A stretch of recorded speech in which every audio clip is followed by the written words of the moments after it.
Hello friend, সকলকে good morning. তো আজ হচ্ছে 25শে ডিসেম্বর। তো আমার সকল সনাতনী দাদাভাই, দিদিভাই এবং ছোটো ভাই বোনেদেরকে জানাই শুভ তুলসী পুজো। তো একটা কথা বলার জন্য ভয়েসে এলাম আজকে।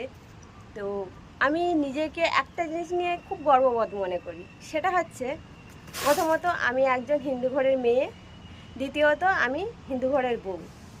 তো অনেকেই দেখেছি আমাদের সনাতনীরা মানে নিজের পরিচয় দিতে ভয় পায়। কেন? হোয়াই? কেন? আমি একজন হিন্দু, আমি গর্ববোধ করব যে আমি একজন হিন্দু সনাতনী ধর্মী। তো কেন আমি ভয় পাবো?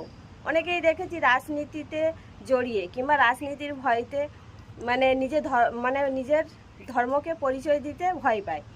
আরে বাবা, রাজনীতির জায়গায় রাজনীতি থাক, ধর্মের জায়গায় ধর্ম। রাজনীতি তো সবাই করে, আমিও করি, তুমিও করো। তাহলে কেন নিজের ধর্মকে আমি লুকিয়ে রাখবো বলো? তো যাই হোক, দেশের নাগরিক হতে হলে রাজনীতি করতে হয়। তো রাজনীতি করতে গেলে নিজের ধর্মকে ভুলে গেলে হবে না।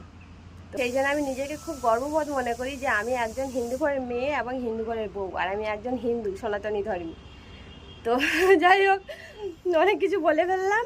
তো তারপর বলো, তোমাদের প্ল্যান কি আজকে 25শে ডিসেম্বরে ঘুরতে যাওয়ার? তো কার কার প্ল্যানিং আছে ঘুরতে যাওয়ার আমাকে কিন্তু অবশ্যই কমেন্ট বক্সে কমেন্ট করে জানাবে, ঠিক আছে? আর আমার ঘুরতে যাওয়ার প্ল্যান কি জানো? আজকে কোথায় যাবো বলো তো ঘুরতে?